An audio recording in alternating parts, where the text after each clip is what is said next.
राधे राधे। महाराज जी सत श्री अकाल।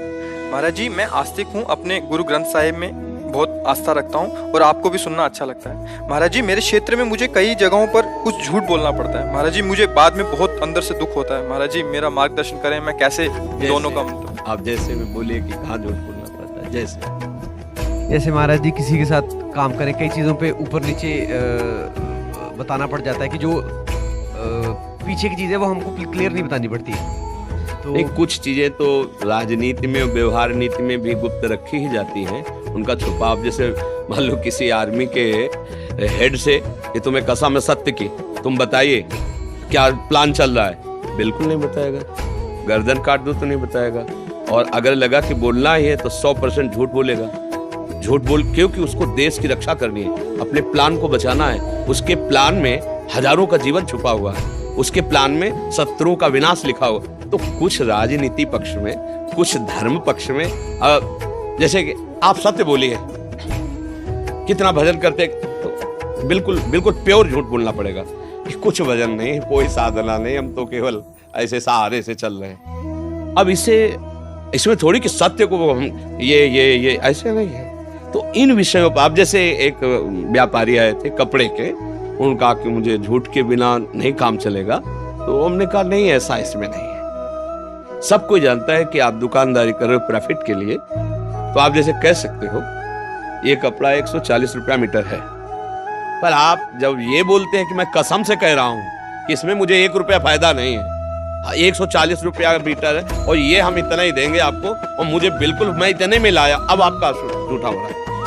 हमें क्या बच रहा है, क्या नहीं बच रहा। आपको कपड़ा पसंद हो तो 140 रुपया मीटर है, आप ले लीजिए, आप अन्यथा जाइए, आप देख लीजिए। सत्य पे चलोगे ना, अच्छी वस्तु बेचोगे ना, तो अपने आप लोग जो सही दिमाग वाले वो आएंगे कि यहाँ मोल भाव की जरूरत नहीं, यहाँ सही है।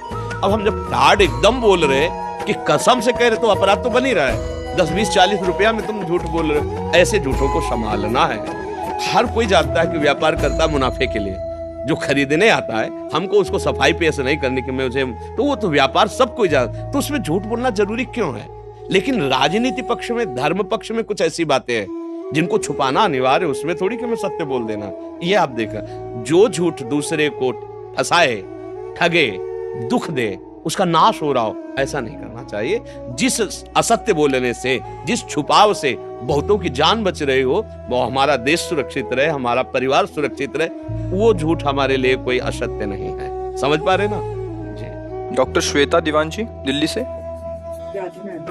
महाराज जी राधे राधे। महाराज जी मैं एक डॉक्टर हूँ। महाराज जी मैं अपने व्यवसाय के साथ कैसे प्रभु की भक्ति करूँ? महाराज जी क्या माला पूजा पाठ से ही भक्ति संभव है, या मन और भजन के बैकग्राउंड सिमरन से भी? देखो, जब आप डॉक्टर हैं तो आपके पास मरीज आएंगे, तो मरीज रूप में भगवान आए, पहली भावना करनी। आपने पूछा माला आदि से ही क्या भगवत प्राप्ति होती है क्या? ऐसा नहीं है। माला आदि एक अंग है, माला भजन का एक अंग है, संपूर्ण भजन नहीं है। संपूर्ण भजन ये कि हम जिसका नाम जप कर रहे हैं उसी में हमारा मन पूर्ण रूप से लय हो रहा है। हमें अपनी स्मृति, संसार की स्मृति, भोगों की स्मृति है, तो फिर भजन संपूर्ण नहीं माना जा रहा, वो एक क्रिया हो रही है। भजन का तात्पर्य जिसका भजन करें उसमें लीन होना।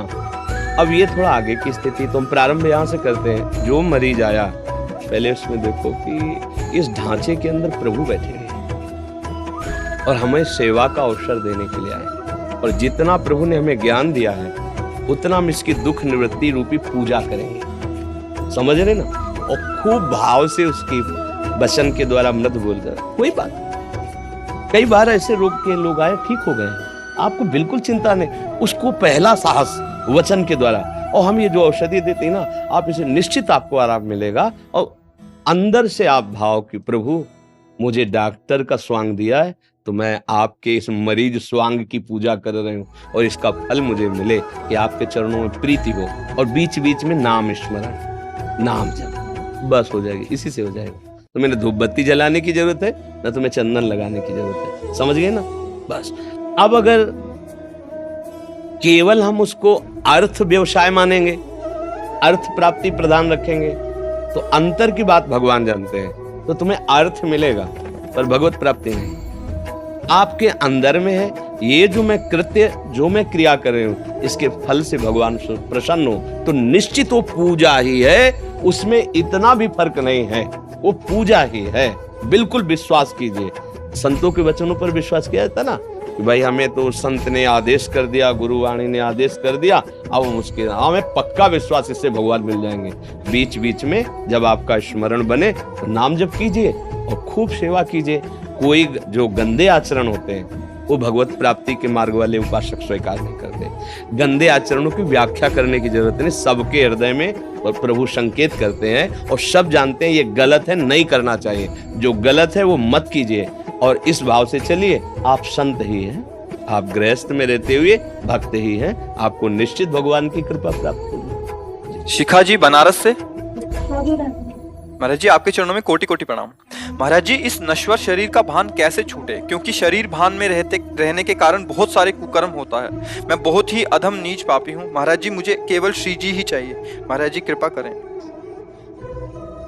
हमारा मन, हमारी बुद्धि, चित्त, अंतःकरण, इसी से स्थूल शरीर संचालित होता है। यही अंतःकरण शरीर में आसक्त हो गया है और अंतःकरण जिससे संचालित होता है वो स्वभाव 3 गुणों से रचता है। स्वभाव को जहाँ से बल मिलता है वो मैं हूँ, और जो मैं हूँ वो भगवान का अंश है। समझ में आए? इसको अच्छे से समझना। अब हम अपने अंशी से सामर्थ्य लें, क्योंकि हमारी सामर्थ्य फंस गई, अंतःकरण में इतनी फंस गई कि मेरा मन जो कुछ कहता है वही मुझे करना पड़ता है। मेरा मन जो कुछ करता है शरीर से वही क्रियाएं होती हैं। अब मैं निर्णय करने में समर्थ नहीं रह गया। ये मायासक्त जीव पुरुष का, मोहासक्त जीव पुरुष का लक्षण है। अब इसके लिए हमें नया बल चाहिए, जो हमारे पास है उससे काम नहीं बनेगा। नया बल मिलता है नाम से। श्री हरिवंश नाम बल लहो, अपने मन भाई सब कहो, रहो शरण हरिवंश की। यदि हम प्रभु की शरण में, आचार्य की शरण में, गुरुदेव की शरण में होकर और नाम जपना शुरू करें तो निश्चित ये शरीर रहते हुए ही शरीर का राग नष्ट हो जाएगा और सब सुख प्राप्त हो जाएंगे। पक्का। इनहिन नयनन सब सुख देखत, अपनो जन्म सुफल कर लेखत। बस आवश्यकता है शरण होकर के खूब नाम जपने की। जैसे हमको किसी को परास्त करना है तो हमें बल बढ़ाना और दांव सीखने हैं। कैसे? उसकी कमी देखनी है, दुश्मन की कमी और अपना दांव पेच और अपना बल। अपना बल है नाम और दुश्मन की कमी कि हमारे दस्तखत से वो काम करता है। वो हम अगर स्वीकृति न करें तो हमारा मन काम क्रोध युक्त भले हो जाए पर हमसे पाप नहीं करा पाएगा, हमसे चेष्टा नहीं करा पाएगा। मन का काम है प्रेरणा देना। स्फुरना हुआ, ये भोगो, ये देखो, ये सुनो, नहीं सुनना, नहीं भोगना। अब बुलाओ कुछ कर ले, हमें बताओ। अंदर की बात है, नहीं ये धर्म विरुद्ध है, मैं नहीं। शांत हो जाएगा। 100 बार स्फुरित होगा, 100 बार जलाएगा, शांत हो जाएगा। क्योंकि आपके बिना वो कुछ कर नहीं सकता है, उसकी कमजोरी है। पर वो आपको इतना तदात्म कर लेता है कि आप और मन अलग हो ही नहीं पाते। आप अपनी मान बैठते हैं, मन की मांग को, इंद्रियों के भोगों को आप अपनी मान बैठते हैं कि मुझे जरूरत है। बस यही आप परास्त हो जाते हैं। ये कमजोरी है, शत्रु को परास्त करने की कमजोरी है कि आप उसकी हाँ में हाँ ना मिलाएं। जो धर्म विरुद्ध आचरण उसकी प्रेरणा से ना करें। आप जब ना करना ठानेंगे तो कुछ करवा नहीं सकता। बात समझ ना? अब ये ना ठानने की जो सामर्थ्य है वो नाम जप से आएगी। हरिवंश नाम बिसरे न छिन, तो श्री हरिवंश सहाय भल।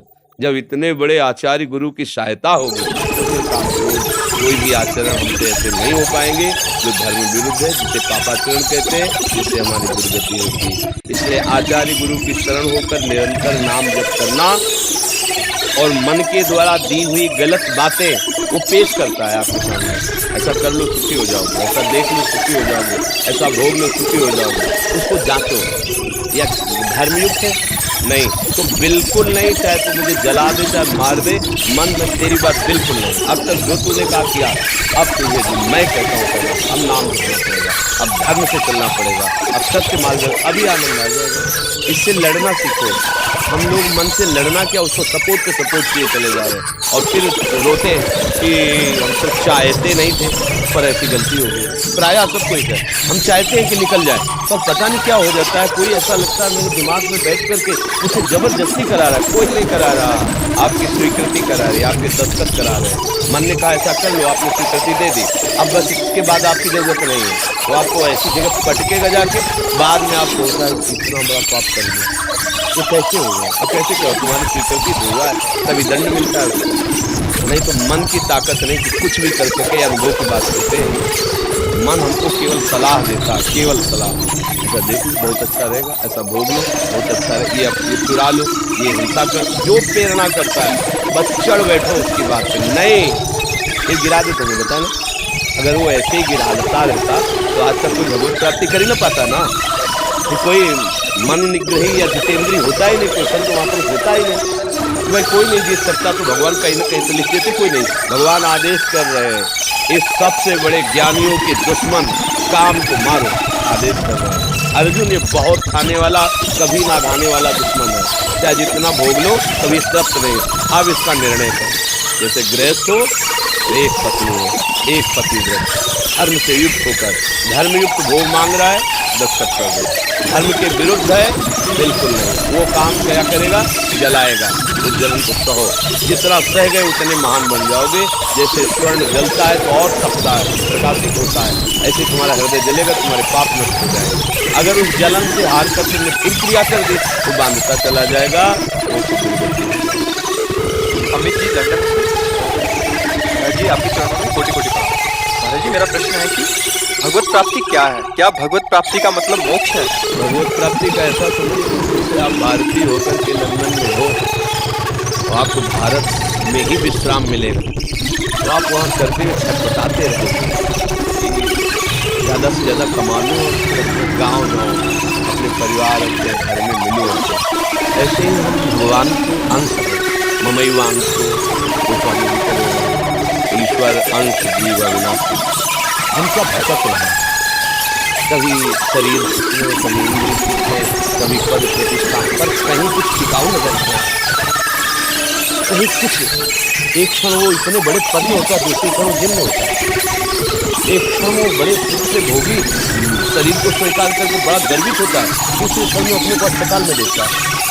एक क्षण ये होता है कि बड़ा साम्राज्य चला, दूसरे क्षण में मृत्यु का समय आ जाता है, कुछ सांस नहीं लगा, कुछ सांस नहीं लगा। तो ये है बाहरी दशा। हमको ऐसा साम्राज्य चाहिए, ऐसा सुख चाहिए जहाँ आनंद ही आनंद। तो ईश्वर अंश जीव अविनाशी, चेतल अमल सहज सुख राशि। जो चैतन्य है, निर्विकार है, आनंद में सुख राशि है, मैं हूँ। और हमारे अंशी जो आनंद सुख राशि प्रभु हमारा, उनका जब तक उनका मिलन नहीं होगा तब तक भटका नहीं, कुछ नहीं हाथ लगेगा। आप बता देते कई अरब रुपया बैंक में जमा है, लड़के बच्चे जिनको जीवन में पाल पोस कर पढ़ाया लिखा है, बड़ा अच्छा बहू बेटा मकान है, सब कुछ है, जाने का नंबर आ गया। अब इस घड़ी पर विचार करो, तुम्हारे साथ जाएगा क्या? ये शरीर संबंधी सब टूट रहा है, अब जाना कहाँ है पता नहीं, क्या होगा पता नहीं। लेकिन जिनको हमने जीवन भर समेटा है कोई साथ नहीं, धोखा हो गया ना, पूरा जीवन धोखा खा गए ना हम। वो तुम्हारी का संपत्ति का उपभोग करेंगे जो तुमको बिल्कुल नहीं जानते, कोई भी तुमको नहीं जानता, तुम अपने को नहीं जानते, न तुमको कोई जानता है और न तुम किसी को जानते हो, केवल बाहरी फोटोओं को मान लिया, मतलब फोटो है 500 और ये टिकेंगे नहीं, तो धोखा नहीं हो गया जीवन। इसलिए भगवत प्राप्ति आवश्यक, हमको अपने घर में ही विश्राम। हमारे घर वाले प्रिया प्रीतम प्रभु है, हमारा घर आए मिले परिवार आपने, हरिहस कंठ लगायो, आग बढ़ो वृंदावन का। अब आ गए अपने घर, ये हमारा घर संसार शरीर में ये छूटेगा, ये छूटेगा अपना। जैसे आपको सरकारी बंगला मिला, बढ़िया गाड़ी मिले, तो आपको कुछ चुभेगा कि मेरा नहीं है। किसी समय आ सकता है कि आप अमुक जगह ट्रांसफर किए गए, आप खाली कीजिए, तो उसमें आपको कहीं लाभ नहीं होगा। पूरे बंगले में रहेंगे, गाड़ी प्रयोग करेंगे, पर आपको कोई बहुत बंगला अच्छा है आपका तो सरकारी समझ रहे, छोड़ने में आपको एक सेकेंड कोई सुख नहीं लगेगा, क्योंकि आपको पता है कई बार छोड़ चुके हो, आगे भी छोड़ना है तो सरकारी आदमी हमें जहाँ भेजे जाएंगे ठीक है, ऐसे ये बंगला गाड़ी, पर हम इसको सरकारी नहीं मानते। अब आप बंगले पे 4 पाई डाल नहीं हटेंगे, वो डंडा मार के जबरदस्ती बात करें, वो आगे सुविधा मिलने वाली तो काट कि आपने सरकारी हुक्म को अवहेलना की, आप उसके ठीक है, बहुत बढ़िया बंगला मिला है, 9 द्वारों का, ज्ञान है, विवेक है, हम पशु थोड़ी है, हर चीज का निर्णय करने की सामर्थ्य है। अब इस बंगले से सरकारी काम कर लो, साधन धाम मोक्ष पर द्वारा पाए न जे परलोक संभाल, प्रभु की प्राप्ति कर लो, वो काम तो हुआ नहीं तो सरकारी काम तो किया नहीं, तो अवधि पर सरकारी बंगला खाली करा लिया जाएगा। अब आगे उन्नति होगी नहीं क्योंकि सरकारी काम किया नहीं, कदर नहीं मिलेगा तुम्हें, सरकारी काम है अपना काम बना लो, अपने घर को भगवत प्राप्ति कर लो, सब ठीक है। अब आगे नहीं 1,83,99,999 जोड़ियों फिर अवसर देंगे, तो इतनी बड़ी चूक काहे तो करें, सब कुछ करते हुए खाते पीते सोते जागते भोगते हुए भी भगवत प्राप्ति हो जाए। कैसे? धर्म से धन कमाओ, खूब नाम दूसरों को सुख पहुँचाने की भावना रखो, कृपा भगवान की हो जाएगी, पार कर दो। गृहस्थों से ज़्यादा ये नहीं कहते समाप्त कर 8 घंटा बैठो, 8 घंटा बलपूर्वक काम करो, परिवार का पोषण करो, किसी की हिंसा मत करो, किसी पराई माता बहन की तरफ विचार दृष्टि मत, अभी आनंद आ जाए। अब गंदे काम करो, मतलब कानून के खिलाफ चलोगे ना, और जिस दिन फंस जाओगे उस दिन सब छूट जाएगा। बड़े पदाधिकारी होते हैं, बड़े माननीय पद में होते हैं, जाते हैं कि नहीं जाते? आपने तो समाचार सुनते हैं, सरकार जाते नहीं जाते, बस एक दिन उनके हुक्म से ये हो सकता था किसी को, आज वो कानून में फंस गए तो उसके अंदर ऐसे ही अपने कर। हमारा जैसे भारतीय संविधान है ऐसे भागवतिक संविधान है, वेद सिद्धांत, शास्त्र सिद्धांत।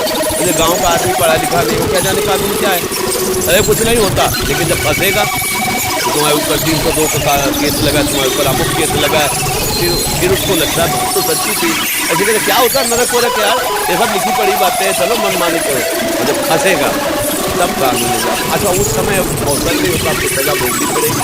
उस समय उसको समझ में आ गया कि वाकई मेरे से गलती हुई, अब तुम्हारी समझ काम नहीं करेगी, क्योंकि साबित हो गया है, अब दंड विधान होगा, तो वही दंड विधान फिर बड़े बड़े को भोगना पड़ता है। इसलिए जरूरी है भगवत पूरे पीछे के जितने कर्म भस्म हो जाए, कोई कर्म अगला आपको दंड न दे सके, इसलिए जरूरी है भगवत प्राप्ति।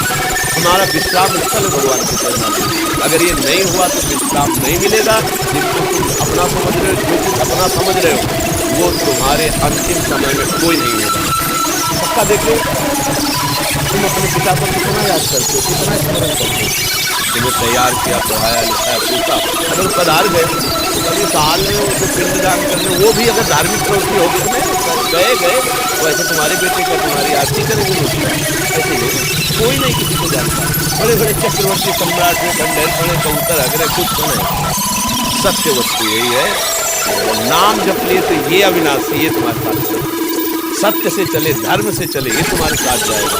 तो ऐसा नहीं करा, इसलिए जरूरी है क्यों तो न्याय भाई हम जैसे भक्त जो आपकी छत्र छाया से इतनी दूर है, उन्हें गुरु भक्ति की प्राप्ति कैसे हो?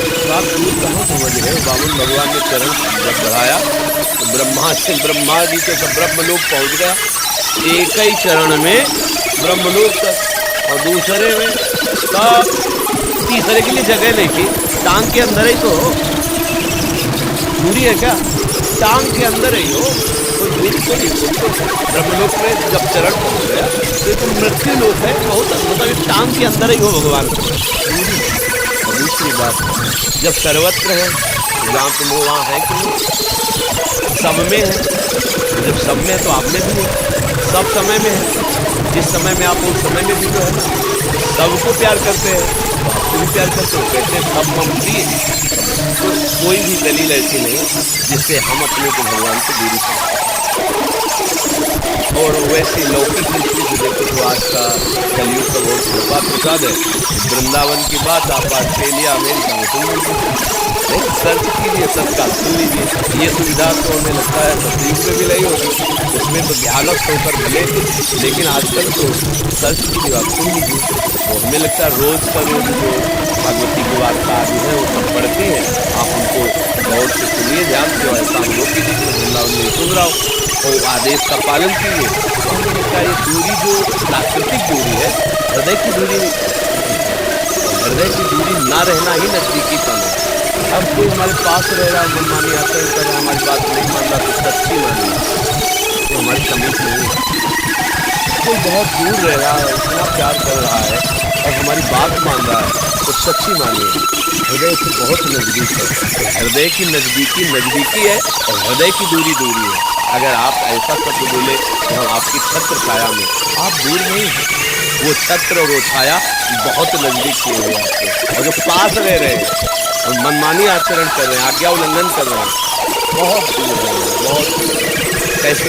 जैसे यही भगवान विराजमान और उनके अनुसार नहीं चलने तो है ना बहुत कुछ। और जब उनके अनुसार चलने लगते हैं श्री कृष्ण में भूल लें तो ये इतने नजदीक कि हमारा शरीर बहुत दूर है, ये उतने नजदीक है।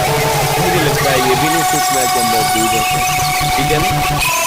अर्चना तिवारी जी, संजय तिवारी जी, सतगुरुदेव भगवान आपके चरणों में कोटि कोटि प्रणाम।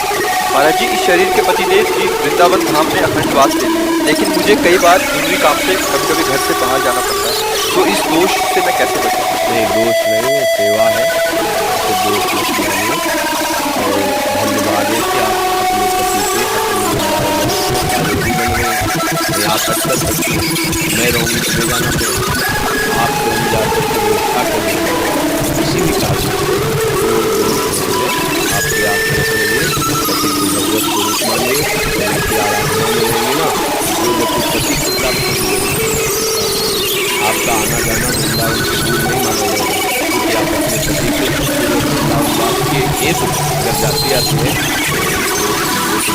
कृपा है। तो आज के समय में आप अपने पति की भक्ति करेंगे, ऐसी भावना से नाम जप करते रहिए, और जब जाना पड़े चले जाइए, जो सेवा में व्यवस्था भाव बनाइए कि उसी जन्म में ये खास बात है, जैसा भाव बना लो वैसा नहीं। अब तो मेरे नजदीक है, अब तो दूर नहीं है, तो जरूर मिलेंगे, ये भाव तभी होंगे जब मिलने वाले हैं, ये भी बात तो होगी। अगर ये आने लगे तो फिर वो यही बैठे सुन रहे तो मेरे से मिलने के लिए उत्सुक है, व्याकुल है, उनके लिए कुछ दुर्लभ नहीं है।